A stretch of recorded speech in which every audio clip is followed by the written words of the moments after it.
Hai, apa kabar semuanya? Semoga kabar Anda baik-baik saja.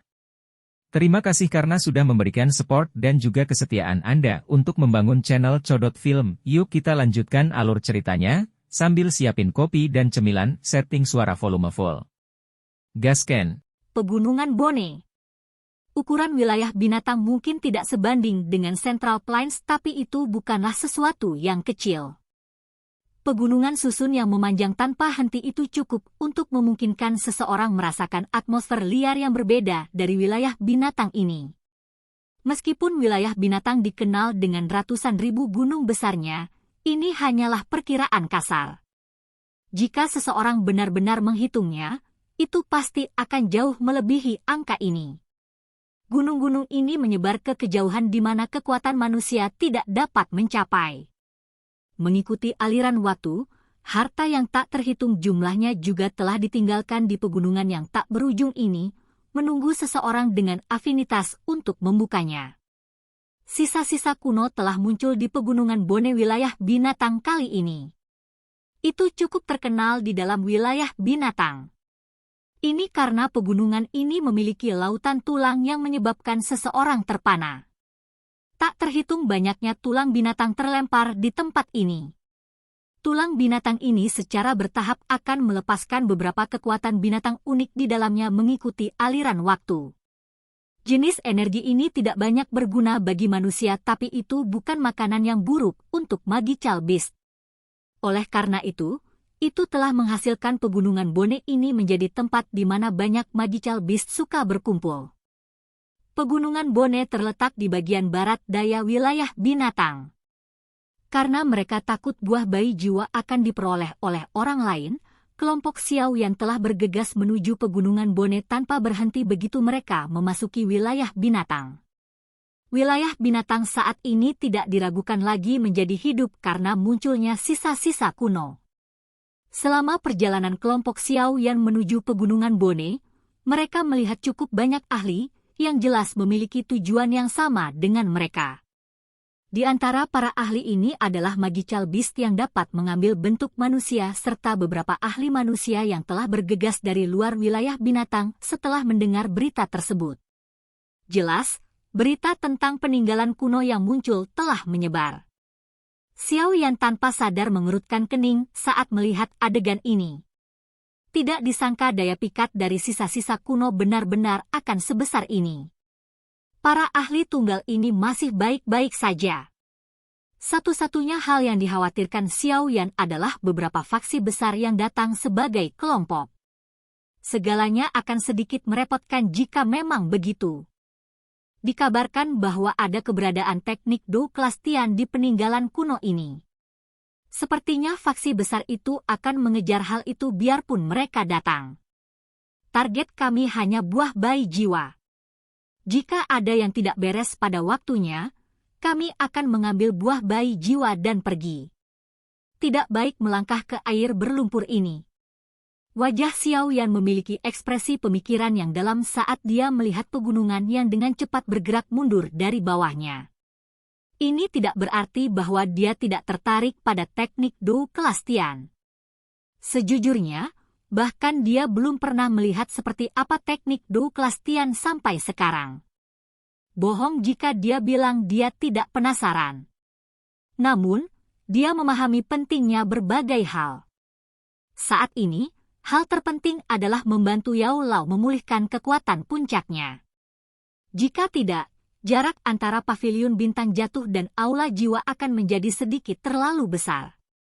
Jika aula jiwa berhasil sepenuhnya menangkap mereka dan menyerang, paviliun bintang jatuh akan selesai. Tentu saja, jika situasinya tidak melebihi harapannya setelah mendapatkan buah bayi jiwa, Xiao Yan diam-diam bisa memikirkan untuk melakukan sesuatu yang lain. Teknik Do kelas Tian. Teknik Do yang ada dalam legenda ini kemungkinan akan memiliki kekuatan yang sebanding dengan teratai api pemusnahan Xiao Yan. Setelah melakukan perjalanan selama 2 hari berturut-turut di pegunungan berkelanjutan di wilayah binatang yang sangat besar, warna putih pekat yang mencolok tiba-tiba muncul di kejauhan. Gumpalan warna putih pekat ini muncul dari tempatnya di dalam pegunungan hijau subur. Namun, kegembiraan melonjak ke mata kelompok Xiao Yan ketika mereka melihatnya. Setelah hampir 10 hari bepergian, mereka akhirnya mencapai tujuan mereka. Jumlah orang yang terbang melintasi langit sekitarnya meningkat ketika mereka sampai di tempat ini. Sesekali, akan ada sesosok yang terbang melintas seperti badai. Akhirnya, itu akan bergegas menuju pegunungan putih lebat yang jauh. Kami tiba di pegunungan Bone. Ada 2 sesepuh dari Paviliun Bintang Jatuh yang menyelidiki di sini. Kita harus bertemu dengan mereka dulu dan membahas hal-hal selanjutnya. Apa yang kamu katakan? Ekspresi Mu Qingluan menjadi jauh lebih serius saat dia melihat pegunungan putih lebat di kejauhan. Bahkan pada jarak yang sangat jauh, dia masih bisa merasakan aura yang sangat kuat. Iya. Xiao Yan mengangguk sedikit. Saat ini, pegunungan Bone ini benar-benar tempat yang kacau balau. Ahli dari berbagai faksi berkumpul di tempat ini. Jika mereka menyerang tanpa menyadari situasinya, mereka mungkin akan menjadi target semua orang. Mu Qingluan mengeluarkan batu giok tua dari cincin penyimpanannya setelah melihat Xiao Yan mengangguk. Setelah itu, dia dengan lembut menghancurkannya. Segera setelah giok tua itu hancur, sesosok dengan cepat bergegas dari pegunungan yang jauh. Setelah itu menuju kelompok Xiao Yan. Sesaat kemudian, itu muncul di atas elang besar. Sosok itu jelas menghela nafas lega saat melihat kelompok Xiao Yan. Orang yang datang adalah seorang lelaki tua berjubah abu-abu. Dia mengenakan lencana elder dari Paviliun Bintang Jatuh di dadanya. Namun, lelaki tua ini tampak sedikit sedih melihat saat ini. Seolah-olah dia baru saja bertukar pukulan dengan seseorang. Elder Hu, apa yang terjadi? Di mana Penatua Qi? Mu Qingluan bertanya dengan kaget ketika dia melihat penampilan lelaki tua ini. Orang tua yang dipanggil Penatua Hu tertawa getir dan segera berbicara dengan kemarahan. Penatua Qi dan saya telah datang ke pegunungan Bone untuk menyelidiki situasinya atas perintah dari 2 kepala pavilion. Saat ini, cukup banyak faksi dan ahli yang kuat telah datang ke pegunungan Bone ini. Setiap orang telah menemukan tempat untuk menetap di pegunungan ini dan menunggu peninggalan kuno benar-benar terbuka. Keberuntungan Penatua Qi dan saya tidak buruk. Kami menemukan puncak gunung yang dekat dengan peninggalan kuno. Tempat itu bisa mengamati aktivitas jenazah dalam waktu secepat mungkin. Namun, kami berdua baru saja memimpin beberapa murid Paviliun Bintang Jatuh untuk membangun kemah di sana saat kita bertemu orang-orang dari Paviliun Petir Angin. Paviliun Petir Angin? Xiao Yan mengangkat alisnya sedikit. Itu memang musuh lama. Mereka benar-benar berani menyerang. Wajah Mu Qingluan sedikit tenggelam. Beberapa amarah muncul di matanya. Wind Lightning Pavilion saat ini menjadi semakin sombong dengan mengandalkan hubungan baiknya dengan suku Heaven Phoenix. Tidak ada pilihan. Kali ini, bahkan Lei Zunze dari Wind Lightning Pavilion telah datang sendiri. Kami berdua bahkan belum beralasan dengannya ketika kami langsung disingkirkan. Dalam amarahnya, Penatua Qi juga akhirnya dilukai oleh para ahli dari Wind Lightning Pavilion. Saat ini, beberapa murid sedang merawatnya dan dia tidak bisa bergerak. Karena itu, hanya saya yang bisa datang dan menerima Anda. Penatua Hu menghela nafas. Meskipun dia berbicara dengan cara ini, wajahnya menunjukkan ketidakpuasan. Jelas, sikap sombong dari Wind Lightning Pavilion telah menyebabkan dia menjadi sangat marah. Mu Qingluan mengerutkan kening. Tiba-tiba, dia menoleh dan menatap Xiao Yan. Dia dengan lembut berkata, "Guru berkata bahwa kamu akan bertanggung jawab atas segalanya dalam perjalanan ini." Mata Elder Hu menoleh ke arah Xiao Yan setelah mendengar kata-kata Mu Qingluan ini. Dia menangkupkan kedua tangannya dengan hormat dan berkata, "Kamu pasti murid pribadi dari Kepala Pavilion, Kepala Junior Xiao Yan, kan?" "Keke, aku Hu Fu yang dulu," menyapa Kepala Junior. Penatua Hufu terlalu sopan. Panggil saja aku Xiao Yan. Saya tidak layak menyandang gelar kepala junior. Xiao Yan tersenyum dan melambaikan tangannya. Dia melirik Mu King Luan yang menatapnya dari belakang. Setelah berpikir sejenak, dia berkata, "Mari kita pergi dan melihat Penatua Qi dulu." "Keke, aku akan memimpin jalan." Elder Hu mengangguk, berbalik dan memimpin jalan.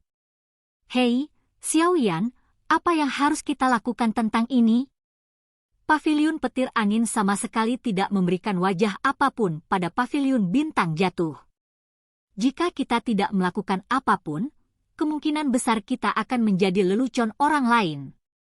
Mu King Luan dengan lembut berkata saat dia melihat ke arah Elder Hu yang memimpin mereka di depan. Xiao Yan tersenyum tipis tapi tidak mengatakan apapun. Namun, saat melihat senyumannya ini, Mu King Luan merasa sedikit tenang di hatinya. Sejak dia berkenalan dengan Xiao Yan, dia belum pernah melihat Xiao Yan menderita kerugian. Bahkan ketika dia akhirnya menderita cedera serius dan akhirnya tidak sadarkan diri selama setahun, Xiao Yan juga mendapat Douzun bintang 5 untuk membayar sebuah lengan sebagai harga. Semua orang mengikuti Penatua Hu untuk menjelajah melalui pegunungan yang luas. Saat ini, pegunungan ini telah dihuni oleh lautan manusia yang padat. Itu berisik sepanjang hari, menyebabkan pegunungan yang awalnya sepi ini menjadi seperti pasar. Berbagai suara membingungkan melonjak dari segala arah. Lautan orang ini tidak kekurangan aura kuat yang bahkan menyebabkan Xiao Yan melirik ke samping. Tampaknya peninggalan kuno kali ini memang menarik cukup banyak ahli sejati. Kelompok itu telah bolak-balik melewati pegunungan untuk beberapa saat sebelum akhirnya berhenti di sebuah bukit kecil yang terpencil. Pada saat ini, ada 20 lebih murid paviliun bintang jatuh yang menjaga bukit ini. Namun, saat ini mereka terlihat cukup tertekan dan geram. Jelas, ini disebabkan oleh Wind Lightning Pavilion mengusir mereka dari camp mereka tanpa memberi mereka wajah apapun. Kembalinya Penatua Wu menyebabkan perhatian semua orang tertahan. Ketika mereka melihat kelompok Mu King Luan, semua moral mereka akhirnya sedikit terangkat. Cukup banyak mata yang berhenti di Xiao Yan. Mereka sudah lama mendengar tentang murid pribadi kepala paviliun ini, yang telah melakukan retret di Menara Batu selama setahun. "Batuk, Kepala Junior, mohon maafkan saya karena tidak dapat menerima kedatangan Anda." Seorang tetua berpakaian merah yang tampak agak pucat berjalan keluar dari tenda dengan dukungan dari 2 murid paviliun bintang jatuh setelah kelompok Xiao Yan mendarat. Dia menangkupkan kedua tangannya ke arah kelompok Xiao Yan dan berbicara dengan hormat. "Batuk." Penatua Qi ini tidak bisa menahan batuk dengan intens setelah suaranya baru saja terdengar. Beberapa bekas darah muncul di sudut mulutnya. Jelas, organ dalamnya terluka. "Sialan, bajingan dari Wind Lightning Pavilion. Kekuatan utama kami dari Paviliun Bintang Jatuh tidak datang. Jika tidak, mereka tidak akan memiliki kesempatan untuk menjadi sombong." Kemarahan di dalam hati orang-orang di sekitar murid Paviliun Bintang Jatuh naik ketika mereka melihat cedera Penatua Qi ini. Xiao Yan perlahan berjalan menuju sisi Penatua Qi. Dia meraih tangan yang terakhir dan memeriksa luka-lukanya sebentar. Setelah itu, dia sedikit mengangguk dan berkata, "Cederamu cukup serius. Siapa yang menyerangmu?" "Kepala Paviliun Utara dari Wind Lightning Pavilion, Fei Tian." Penatua Qi menghela nafas. Xiao Yan kaget saat mendengar ini. Dia langsung tertawa pelan. Dia belum pernah bertemu dengan kepala Paviliun Utara ini Lei Tian selama 2-3 tahun, namun yang terakhir masih sombong seperti biasanya. Xiao Yan mengeluarkan pil obat dari cincin penyimpanannya dan menyerahkannya kepada Penatua Qi. Dia meregangkan pinggang malasnya dan berkata, "Berapa banyak Douzuns yang dimiliki Wind Lightning Pavilion?" "Hanya Lei Zunze saja." Xiao Yan mengangguk sedikit. Setelah itu, dia perlahan berbalik di depan mata semua orang. Kepala SMP, kamu. Penatua Hu terkejut melihat ini. Dia buru-buru bertanya. Ayo pergi, saatnya menghancurkan tempat mereka. Suara samar yang sedang ditransmisikan menyebabkan darah di dalam tubuh murid-murid paviliun bintang jatuh yang hadir mendidih seketika. Silahkan pergi ke. Oke guys, jangan lupa like, comment, share, and subscribe di channel Codot Film. See you next video, peace out and bye-bye.